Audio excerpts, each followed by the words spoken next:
Good day everyone. So today our topic is solving exponential equations and inequalities. So before we start solving, so let us first learn how to distinguish which is exponential function, exponential equation, and exponential inequalities. So here you will see different statements. So we have 2 raised to x plus 1 equals h squared. Then another one is f of x equals 2 raised to x. Then number 3, so we have 2 raised to x plus 1 is less than or equal to 128. Then number 4, so we have 5 raised to 2x is greater than 125. And then number 6, 3 raised to x is equal to 243. And the last one is y is equal to 5 raised to x minus 1. So here we have column of exponential function, we have column of exponential equation, and column for exponential inequality. So gagawin natin, ilalagay natin yung mga statement sa taas sa kanilang respective columns, so that we will learn how to distinguish which is exponential function, alin dyan yung exponential equation at alin ang exponential inequality. So yung una dito sa ating tinekan, so saan siya kabilang? Is it exponential function, equation, or inequality? Okay, so number 1, kasama siya sa exponential equation. So, yung 2 raised to x plus 1 is equal to 8 squared is an exponential equation in which we are able to solve for the value of x so that it makes the statement true. And then number 2, so we have f of x is equal to 2 raised to 2x. So sa example na yan, makikita natin merong changes na mangyayari sa f of x once we substitute a certain value of x doon sa ating exponent. So kung maglalagay tayo ng value, let's say 2, so our function will become 4. So kung maglalagay tayo ng value ng x na 3, so the value of the function becomes 8. So if one variable change, the other one also change. So that is an example of exponential function. Okay, so next natin yung pangatlo. So we have 2 raised to x plus 1 is less than or equal to 128. So may kita natin ang symbol na to. So that is the symbol for inequality. That's why it is an example of exponential inequality. And then itong number 4 natin, so we have another inequality symbol. So it belongs to exponential inequality. And then ang next natin yung 3 raised to x equals 243. So siya ay exponential equation because there is only one variable in the statement. So we have 3 raised to x is equal to 243. And the last one, so we see two variables, so yung y and x. So when x changes, so y also change. So ito ay kabilang sa exponential function. So y is equal to 5 raised to x minus 1. Okay, so alam na natin how to distinguish. Now, sa property, so bago pa rin pala tayo mag-solve, so we need to know the properties of exponential function. Yan. So the first one is for the equality. So if b to the x is equal to b to the y, then the exponent are equal. So when the base are the same, then if b to the x is equal to b to the y, then their exponent are the same, or x equals y. So ang next natin is for inequalities na, because we see yung greater than and less than symbol. So dun sa b natin, so if b is greater than 1, and we have this relationship. So b raised to x is less than b raised to y. Then yung exponent x natin is less than exponent y. Okay. So that is ano ba yung b raised to 1? So yung b raised to 1, yun yung mga value greater than 1. So pwedeng 2, 3, 4 or kaya naman 1.1, 1.2, 1.99 and so on. Yun yung mga base natin na greater than 1. And then for letter C, so again, if we have the same values of base, so that's greater than 1. So if our b raised to x is greater than b raised to y, then exponent x is greater than exponent y. So in letter D, makikita nyo if the value of b is between 0 and 1. So halimbawa, ito yung number line natin. So we have number line here. So drawing tayo ng number line so that you will clearly understand what is about yung sinasabi niya na 0 and 1. So if this is the number line, so yung ating point o yung ating value ng b ay nagre-range dito. So between 0 and 1. But yung 1 and 0 are not included in the solution set. Or are not included as the value of our base. But we can, ano ba yung pwede nating ilagay? So pwede nating ilagay yung mga fraction like 1/2. Yun yung mga nasa pagitan ng 0 and 1. So pwede rito 3/4. So pwede ito 1/4 and so on. Pwedeng 1/8 o kaya 1/10 and so on. So pwede rin yung mga decimal like 0.1, 0.001. So yun yung mga value between 0 and 1. And if we have this relation, b raised to x greater than b raised to y, then yung ating exponent x is less than exponent y. So pansinin natin, this is greater than symbol, but it will become less than symbol if our b is found in this interval. Ayan, kung nasa interval na to yung ating b, then parang nagbabaliktad yung ating relationship. So kung ganito yung statement natin, so kung greater than siya, magiging less than siya dito when we compare their exponent. And then for letter E, so the same. So if the value of b falls between 0 and 1 dito sa ating number line, then if we have this relationship, b raised to x is less than b raised to y, then our exponent x is greater than exponent y. So ito namang apat na to ay kailangan natin when we solve exponential inequality. So next natin, ayan, so solving exponential equation, siyempre itong gagamitin natin yung una.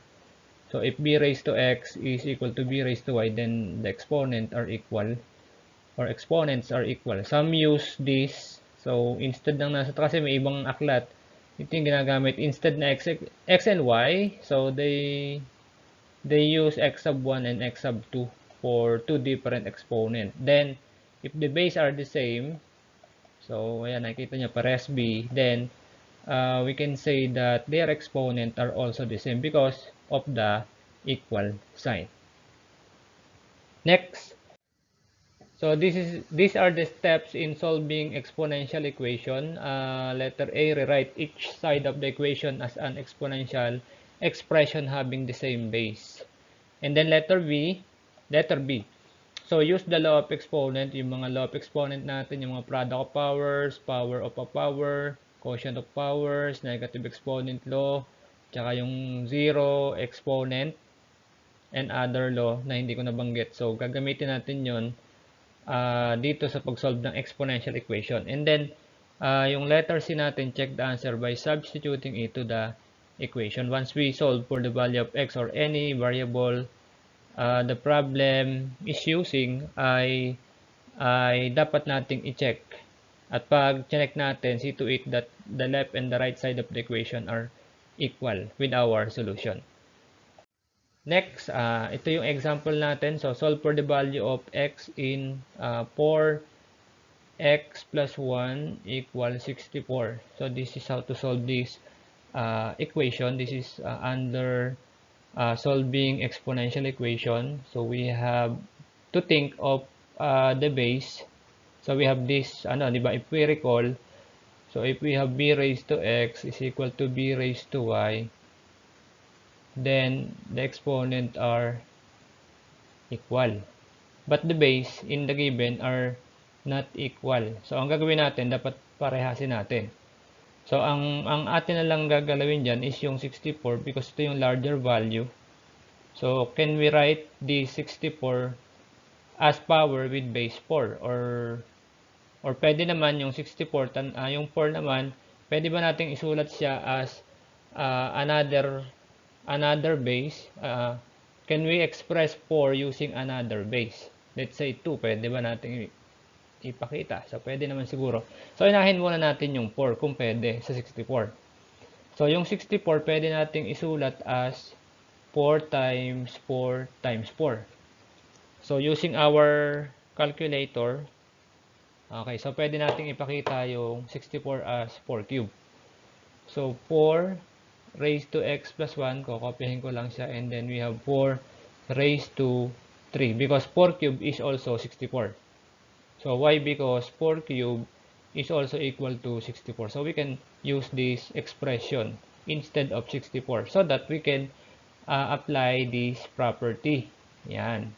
So when the base are the same, so we can equate the exponent. So since our 4, ito yung base natin, parehas 4, and then we can say that yung x is equal to y, or the exponent are equal. So x plus 1 is equal to 3. So after this, we will use the law of yung properties of equality. So by adding -1 both sides, so what will be the result? So the result is equal to x is equal to 2. So ito na yung ating solution. So if you want to check, ayan, kung check natin, so the original is 4 raised to x plus 1 is equal to 64. Ito yung original natin pala dito. Tingnan natin. And then, what are we going to do is to substitute, di ba? So when we substitute 2, so it will become 4, 2 plus 1 is equal to 4 cube is equal to 64. And then 64 is equal to 64. So that's correct. So another solution, di ba sabi ko kanina, we have to think of a number. Gamitan natin ng ibang color. So di ba pwede rin naman nating isulat yung 4 as 2 squared. Ayan. And then there is exponent outside that. Or para mas maganda, isulat natin this way. Tanggalin muna natin sa isip natin. So ito muna. So 2 squared, di ba? 2 squared is 4 and then raised to x plus 1. And then equals to, ang 64 ba pwede nating ipakita as expression with base 2. So I think pwede siya sa 2 raised to 6. Ayan. So 2 raised to 6. Ayan. And then we can apply yung power of a power dito sa left side. So 2 and then 2 times x plus 1. Then equals 2 raised to 6. So this time, parehas na yung kanilang exponent. Then we can equate the exponent. Yung base pala, parehas yung base. So we can equate the exponent. So 2 times x plus 1 is equal to 6 na. Okay? And then by distributive property, so we have 2x plus 2 is equal to 6. And now, yung mga ibang properties pa of equality like addition property of equality, I need nating i-apply para ma-solve natin yung x. And then, after that, so I have only 2x on the left side and 4 on the right side. And then, I will apply yung multiplication property of equality or division property. Then, I have x equals 2. So, mapapansin nyo, we can have the same solution. Basta kailangan nating parehasin yung base nila and then apply this property of exponential function. Okay? So, next natin, example number 2, same process natin gagawin. So, yung 3 is isa na lang solution ang aking ipakikita dahil isa lang naman yata talaga dito. So we have 3 raised to 4x is equal to yung 9 na lang yung aking yan. So gamit ako ng mga iba-ibang grouping symbol para lang ma-highlight ko yung exponent, yung outer exponent natin na x plus 1.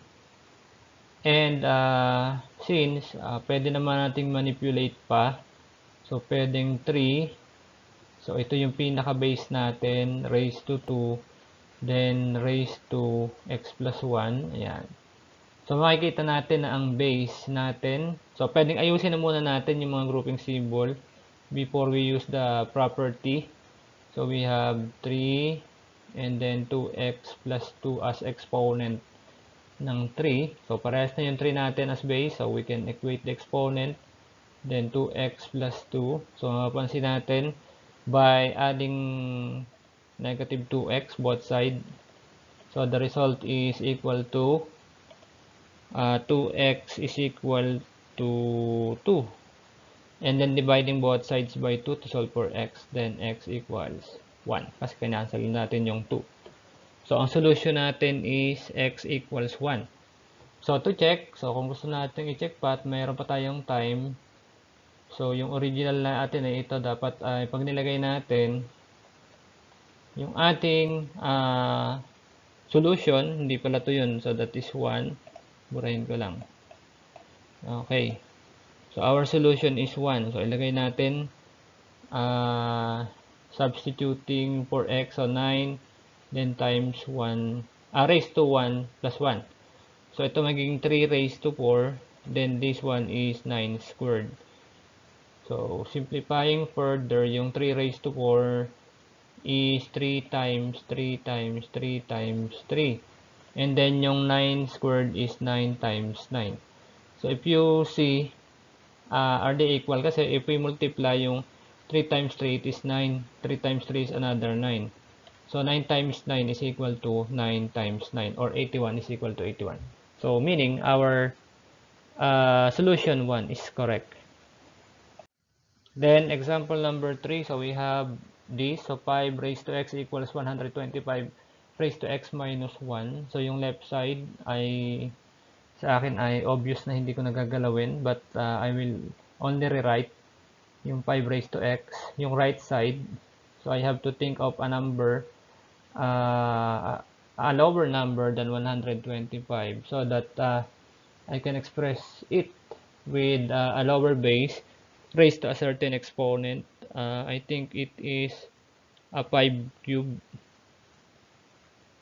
So using calculator, you can check 5 cube is, tama, it is 125 raised to outer exponent x minus 1. And sundin ko yung ginawa ko kanina sa previous natin na slide. So I have 5 raised to 3x minus 3 by distributive property natin doon sa exponent. Kasi we have law of exponent na a raised to m raised to n is equal to a raised to m times n. So that is power of a power law. And simplifying further or using the property, because the base now are the same, then we have x is equal to 3x minus 3. And I want to remove yung 3 from the left side.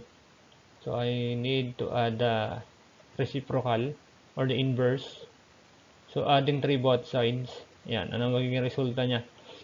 So ang resulta niya 3x na lang ang nandito sa right side, at sa left side the x plus 3. And then ang next thing to do is to remove yung x from the left side. That's why I will add negative x or negative 1x both sides, and the result after that is equal to 3. Ito mawawala na to, and then only constant na lang yung nasa left side, and sa right side is equal to 2x. And then by symmetric property, so 2x is equal to 3. And now divide both sides by 2, and then x is equal to 3 halves. Yan. So yun ang ating solution. And then if we want to check again, marami pa tayong oras, so that is 5 raised to 3 over 2. Then this one is 125, and then 3 over 2 minus 1. Okay. So now, anong gagawin natin dito? So that is, ibig sabihin kasi nito ay 5 cube and then getting the square root. So pwedeng lagyan natin dito ng 2, pwedeng hindi na. So understood the square root pag wala. So dito naman sa kabila is 125. And then 3 halves. Kukunin natin LCD. So the LCD is 1. Then we have 3 halves pa rin. Pero dito ay 3 minus 2 na. Because if the denominator of 1 is 1, then if we get the LCD using denominator 2, so that is 2 over 2, yung value na 1. And then what is the square root of 125? So this one is 100, square root of 125 on the left side. And then sa right side is 125 raised to 1 half because 3 minus 2 is equal to 1. So, ang 1 half kasi, ang raised to 1 half is also square root din yan. So, meaning yung square root of 125 is also equal to square root of 125 kasi parehas lang itong value nito. Okay, so meaning yung x equals 3 halves natin is a solution to this exponential equation. Okay, so next. Example number 4. So we have 16x squared equals 16 raised to x squared. Sorry. So 16 raised to x squared is equal to 4 raised to x plus 3. So I will rewrite. So 16 raised to x squared is equal to 4 raised to x plus 3. And yung 16, siyempre obvious siya. Siya ang aking isi-simplify into 4 squared because 4 squared is 16, then raised to x squared, and then another one is 4 raised to x plus 3, and simplifying the exponent, yung power natin at the left side, so it will become 2x squared, and then on the right side is 4 raised to x plus 3. So now the base are the same, and then the exponent are equal according to the property of exponential function. But how to solve for x? So we see x on the second degree sa left side, sa right side naman ay linear. So hindi natin siya basta matatanggal by addition property or multiplication property. So makikita natin this is quadratic. So tingnan natin if we transpose na lang yung x plus 3 to the left side, since they are equal, so 2x squared minus x minus 3 is equal to 0. Pag minus daw natin yung dalawang magkatulad ang value, so the difference is 0. So now, pwede na natin gamitan siya ng quadratic formula. So we have a equals 2. Ang b natin is negative 1. Ang c natin is negative 3. So, using the quadratic formula, we have x is equal to negative b plus or minus square root of 4 b squared minus 4ac. So, this one is b squared all over 2a. And then, substitute lang natin yung mga value. So we have negative b and our b is negative 1. So it will become positive. So this one, it will be positive 1 plus or minus square root of b squared. So ibig sabihin nun na yung negative 1, i-square natin, positive 1 ulit. Then minus 4ac. So 4 is constant. Ang a natin ay 2. Ang c natin ay negative 3. Then divided by 2 times 2. Since our a is equal to 2. Then let us simplify. So x equal to 1 plus or minus square root of 1 plus 4 times 2, a times 3 is 24. But we see 2 negative dito sa ating solution. Meron dito, meron tayong nakikitang dalawang negative dito. Ayan, So nakikita ba ninyo yung dalawang negative? Kaya if we have 2 negative in multiplication, it will become positive. So this one is positive 24 under square root, and then we have 4. So simplifying further, we have 1 plus or minus square root of 25, and we know that square root of 25 is 5. So x is equal to 1 plus or minus 5 over 4. That's why we have two roots. Yung root 1 natin yung plus. If we add, so we have 6, di ba? 1 plus 5 is equal to 6 over 4, or 3 halves. Yung isa namang root natin ay pag minus natin. So 1 minus 5 is negative 4 divided by 4, so that is negative 1. So bali x, ang root, one of the root is negative 1, and the other root is equal to 3 halves. Okay. So since we know that when we find the root of quadratic, so the maximum roots ay dalawa, but it can be less than 2 solution. Okay, so if we want to check, kung i-check natin siya doon sa ating original equation, tingnan natin dito. So 16, let's say ang gagamitin natin ay negative 1. Mas madali-dali, isa lang gamitin natin. And then this one is negative 1, then plus 3, then I have 1 over 16 dito. 1 over 16. So tingnan natin sa kabila. This is naka-square siya. So magiging 16 raised to positive 1, and then we have 4 raised to 2, and 4 raised to 2 is equal to 16, and 16 raised to 1 is 16. So that is correct. So negative 1 is one of the solution. So yung pangalawa hindi ko na i-check kasi ganun din naman siya, magiging equal din lang siya. Okay, example number 5. Example number 5 natin ay ito.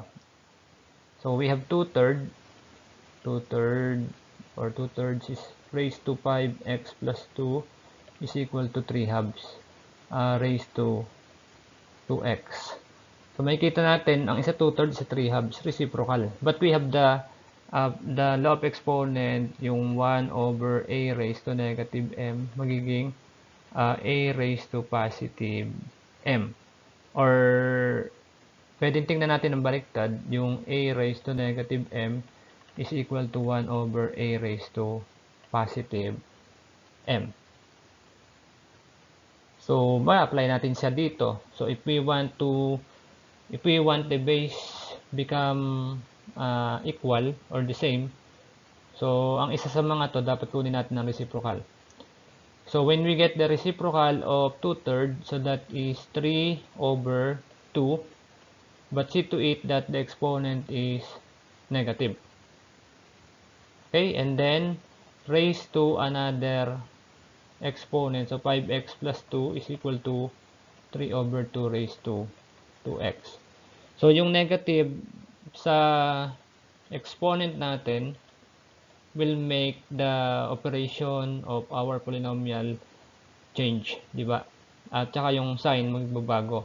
Yung 5x kanina magiging negative 5x, yung plus 2 magiging minus 2 because of the negative 1.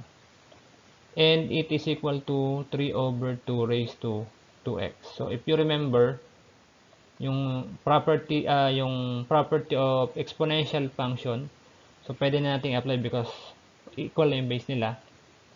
So minus 5x minus 2 is equal to 2x. And then adding 5x, kasi gusto ko positive agad yung may variable. Ayan. So ang resulta niya, after combining them, makakancel to. I have negative 2 on the left side and positive 7x on the right, and then divide both sides by 7. So, magiging negative 2 over 7 yung ating x kasi kakancelin lang natin yung 7 dito. Or, by symmetric property, negative 2 over 7 yung value ng ating x. Okay? So, ganun lang po ang pag-solve ng exponential equation. Okay, so let us proceed na dito sa solving exponential inequality.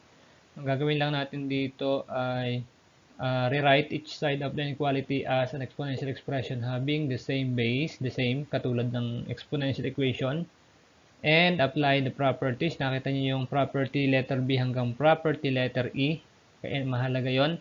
And then check the answer by substituting it to the inequality. Ito namang letter C ay optional sa atin.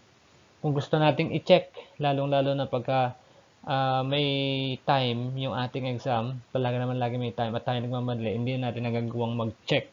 Pero kung may time pa tayo, maganda i-check natin para kung mali yung hindi natin na pag-equate yung dalawang side, so ibig sabihin may mali sa ating solution, pwede natin balikan pa kung may oras pa. Okay, so ito sa number 1.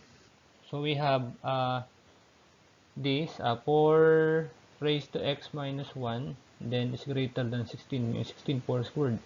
So dito pa lang kita mo na yung base parehas na. So pag yung exponent na lang yung aking ititira, the same with the equation. So x minus 1 is greater than 2. And then ano sunod na mangyayari dito? So ang gagawin natin is to solve for x. So adding 1 both side, ano mangyayari?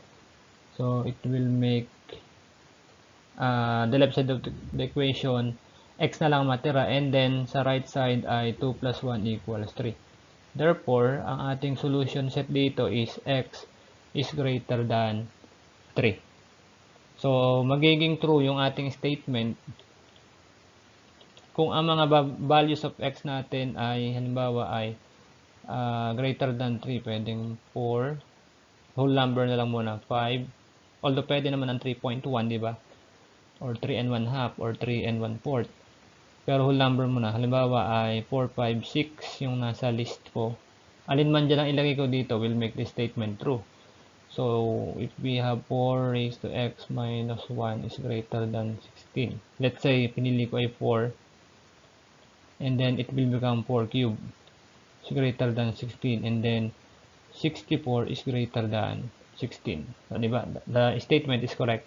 That 64 is greater than 16. So, if we choose another value higher than 4, so, syempre, magiging true pa rin because yung left side natin will always be greater than the right side. Because yung x natin ay palaki na ng palaki yung magiging value. Okay, so next natin, yung pangalawa natin, so we have 125 raised to x minus 1 is less than 25 raised to x plus 3. Yung 125 is 5 cubed raised to x minus 1 is less than 5 squared raised to x plus 3.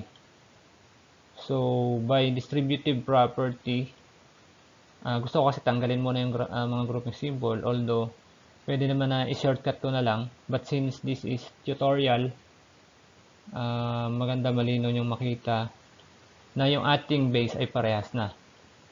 Okay, so that is 5, and then distributive property to remove the parenthesis or the grouping symbol. So that is raised to 2x plus 6. So this is 3 dapat, di ba? Kung distribute natin 3 times negative 1 is negative 3. So now, kita nyo na parehas na yung base. So 3x minus 3 is less than 2x plus 6. So madali na to. Tanggalin ko yung 2x. So, magiging sagot na lang dito ay x minus 3 is less than 6. So, tanggalin ko ngayon yung minus 3 by adding 3. So, ang magiging sagot dito ay x is less than 9. So, ito yung ating solution set. Ibig sabihin, pwede dito yung 8, 7, 6, 5, 4, 3, 2, 1, 0, negative 1, negative 2, and so on. So, yun yung mga pwede natin na ilagay na value ng ating x. So, to check, halimbawa, ano ba yung number less than 9? So, let's say 8. So, check natin using 8. So, 125 raised to 8 minus 1 is less than 25 raised to 8 plus 3. So, dito 125 raised to 7. Then, less than 25 raised to 8 plus 3. So, that is 25 raised to 11. So, pag ganito kalaking number, So, we can use yung scientific calculator natin. So, 125 raised to 7 is scientific notation ang bibigay. So, ganito na lang. So, i-rewrite ko na lang ulit yung 125 as 5 cubed raised to 7 is less than 5 squared raised to 11. And then, I will apply yung power of a power. So, 5 raised to 21 is less than 5 raised to 22. So, kitang-kita natin na true itong statement natin. Because yung 5 raised to 21 is really less than 5 raised to 22. Therefore, yung mga value na ilalagay natin which is less than 9 are solution to this inequality. Next, example number 3. Again, we encounter yung quadratic na naman dito. So, we have 3 squared for 9 raised to x squared is less than or equal to 3 raised to x plus 3. And then, I have now 3 raised to 2x squared is less than or equal to 3 raised to x plus 3. And apply the property of exponential function. So, 2x squared is less than or equal x plus 3. And since mapapansin nyo, ang greater than dito ay ito, yung x plus 3, greater siya doon sa 2x squared. So, if we subtract, mapapansin natin, if we subtract x plus 3 from the 2x squared, so titignan natin parang the minuend is less than the subtrahend. Therefore, the result is less than or equal to 0 or less than 0 ang sagot dyan. Kasi alam natin when the subtrahend is greater than the minuend, so the answer is negative or less than 0. So ngayon, by simplifying, so we have 2x squared minus x. So if we remove the grouping symbol, we have this. Ayan. So 2x squared minus x minus 3 is less than or equal to 0. So may possibility na maging 0 siya or negative kasi this one can be less than or equal din yung previous natin. So now we can apply again yung quadratic formula, or we can use completing the square or factoring. This time, let us use yung factoring. So, paano ba natin i-factor siya? So, gawin muna natin siyang equal, tsaka na lang natin ibalik. So, equal 0, halimbawa. So, 2x and x. So, yan lang naman ang bibigay sa atin ng product na 2x squared sa FOIL method, di ba? And then, so since yung last term natin ay negative 3, so we need two different operation dito or sign to make it negative. So, anong factor ng 3? So, it can be 3 and 1. Pwedeng ganon. 3 and 1. So, ngayon, if we multiply it 3 and negative 1, so the answer is negative 3, okay na tayo. So, yung middle term na lang kailangan natin. So, the product is 3x and the product is equal to negative 2x. But, when we add yung 3x saka 2x, so the result is x. But we need negative. Ayan. So, mali ang ating factor. So, palitan natin 2x. Ito ang gawin nating 1. Ito naman ang gawin nating plus 3. So, okay naman yung last. Yung gitna na lang ang tingnan natin. So, we have x, but this one is equal to, so this is negative x, the other one is 6x. So, if we add, so the answer is equal to 5x. So, hindi pa rin natin nahihit yung tamang middle term. So, manipulate pa rin natin. We have 2x plus 1. So, ito na lang yung isa pang natitira, no? So, 2x plus 1 and then x minus 3. So, tingnan natin yung middle term. Hindi. Ganito ang gawin natin. Isa pa. So, 2x minus 3. And then, pwedeng ito yung x plus 1. So, maaring ito na yung tama na factor niya equal 0. So, we have negative 3x. And itong dalawa is equal to 2x. So, when we add, so the answer is equal to x. So, na-hit na natin. So, meaning, ang correct factor ito. Itong huli. So, burahin ko yung iba na hindi naman kailangan. So, bali, nag-trial and error ako dito para makita nyo ganun talaga ang nagpo-factoring. So, we can use trial and error or yung steps na tinuro sa atin dati nung nasa junior high tayo. But trip kong gamitin ngayon yung trial and error. Yan. Or, pwede nyo rin naman gamitin yung quadratic formula. So, we have 2x minus 3 and then times x plus 1 kasi itong correct factor niya equals 0. So, bali, ang kanyang root is 2x minus 3 is equal to 0 or 2x is equal to 3 by adding 3 both sides. And then by dividing 2, we have x is equal to 3 over 2. So, ang next one, yung x plus 1, equate natin 0. X plus 1 equals 0. And then by adding negative 1 both sides, so it resulted to x equals negative 1. So ibabalik lang natin. Bali x is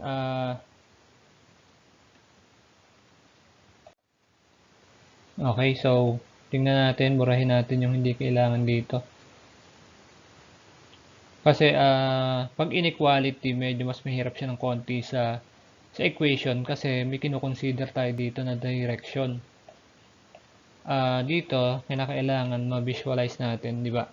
So, when we multiply positive, the answer is positive. Yung positive times negative. So, doon nagne-negative. Yung negative kasi dito ay magiging positive ulit. So, dapat dito tayo sa unlike sign to make the value negative. And you see that this negative symbol, ito yung less than or equal symbol ay katulad din ng negative value or 0. Since we have this product, ayan, so nakikita nyo, so getting the product is equal to 0. So, ang ano dito, whether one of them is 0 or both of them are 0. So, to have the product 0. But since this is inequality, di ba? Inequality naman siya at not equality. Kailan lang ba magiging less than or kailan magiging negative yung value natin? So, kailan magiging negative dito? Diba? Ibabalik natin din ba yung less than or equal? So, kailan magiging negative? So, pagka unlike sign, pwedeng ito yung positive, ang isa sa kanila ay positive, ang isa ay negative.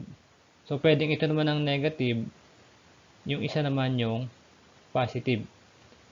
So, para ma-visualize natin, so, alin ba dito yung ili-less than natin, alin yung i-greater than. So, tingnan natin sa number line, i-locate natin yung points. So, nasaan ang negative 1, nasaan yung positive 1, nasaan yung 3 halves or 1 and 1 half. So, if you see, yung intersection dapat nila. So, if yung negative 1 papunta doon sa kanan, tapos yung 3 halves going to the left. So, ang intersection nila, yun ang ating magiging solution. Yung intersection ng dalawang points. So, ibig sabihin, ito yung mga magiging solution natin. Yung mga points between them. So, therefore, ang ating x is less than or equal to 3 halves. Yan.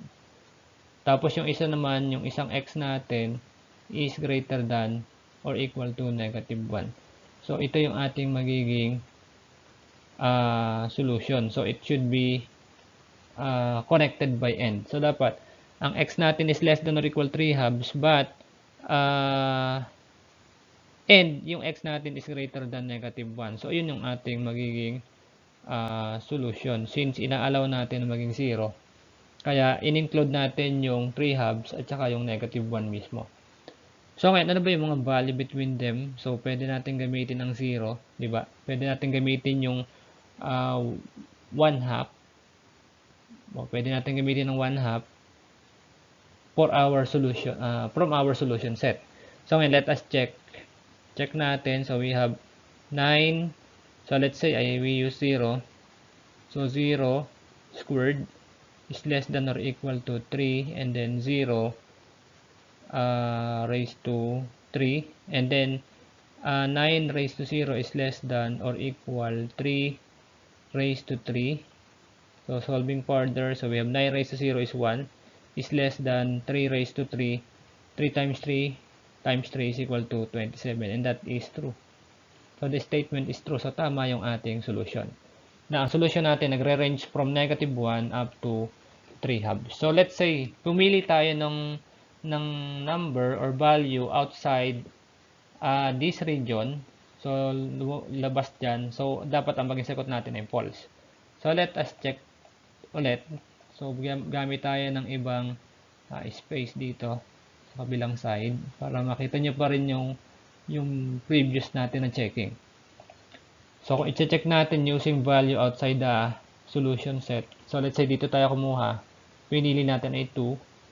So we have 9 and then 2 squared is less than or equal to 3 raised to 2 plus 3. So it will become 9 raised to 4 is less than 3 raised to 5. Ang 9 raised to 4 natin using our calculator. So 9 raised to 4 equal to 6,561 is less than or equal to, ang 3 raised to 5 natin is only 243. And it is obvious that the statement is not true or the statement is false kasi hindi naman talagang mababa ang 6,000 plus sa 243 lang. So that statement is false. So ito nagpapatibay na ang ating solution ay dito lang nagre-range sa interval na negative 1 to 3 halves. Okay, next. Ito yung example number 4. So isang 1 half, isang 2. Anong gagawin natin? So apply natin yung negative exponent law. So di ba when we get the reciprocal, the exponent is now negative, but it still outer exponent yan. And then less than or equal to 2 raised to 3 minus x. And 2 divided by 1 is 2. Diba? It is just 2 raised to negative 1 raised to 2x is less than or equal to 2 raised to 3 minus x. And we have 2 raised to negative 2x is less than or equal to raised to 3 minus x. So now the exponent are the same. So the base are the same. So the exponent are equal, but this is inequality. Less than or equal, so 3 minus x. So adding 2x because I want x to have a positive sign. Ayan. And this is only addition, kaya hindi magbabago yung sign natin, yung ating direction ng inequality. So that is 3 plus x. So I will rewrite that ayan, dito sa taas. So 0 is less than or equal to 3 plus x, and I want to remove yung 3. So adding negative 3 both side. So I have negative 3 on the left and x on the right. So if x is less than or equal negative 3, then x, if negative 3 is less than or equal to x, then x is greater than or equal negative 3. So i-check natin. So since our base is greater than 0, kasi ang alam niyo nakita natin the base is 2, and we have b raised to x is less than or equal b raised to y, then x is less than or equal to y. Naalala niyo yung ganyang property ng exponential function kanina? Therefore, hindi natin binago yung direction niya dito. So gumamit lang tayo ng pinagpalit lang natin ng position, but the direction is still the same, na ang negative 3 is still less than or equal to x. by following this. So, yun yung ating solution. Ibig sabihin, yung mga value greater than or equal to negative 3 will make the statement true. So if we check 1/2, the original, so 2, let's say, gagamit ako ng greater than negative 3, I will use 0, the easiest value for checking. So if it is allowed, so raised to 3 minus 0, kasi mas maliit na value makukuha ko, then raised to 0, kasi 2 times 0 is 0, is less than 2 cube, and 1/2 raised to 0 is 1, is less than 8. So 1 is less than 8, so the statement is true. Therefore, tama tayo dito na ang x is greater than or equal to negative 3. Kasi pag gumamit tayo ng value that is less than negative 3, it will make the statement false. Example, check ulit natin using the value outside the solution set. Let's say I use negative 4 and the relation is negative less than or equal 2 and then 3 minus negative 4. So this will become 1/2 raised to negative 8 is less than or equal to 2. 2 raised to 3 plus 4 is equal to 3 plus 4 equals 7. So, yung 1/2 raised to 8 will become 2 over 1 raised to positive 8 is less than or equal to 2 raised to 7. And 2 raised to 8 is less than 2 raised to 7. So, that statement is false. So, di ba? False siya. If we use a value of x which is not in this range. So, ginamit ko yung negative 4 but sabi dito, our x should be greater than or equal to negative 3. So, when I use the value outside that interval, so it will make the statement false because this is not, that number or that value is not the solution. But if I use the value that fall on that range, let's say 0, so when I use 0, because 0 can be found in this interval, yan, yung is greater than negative 3, so it will make the statement true.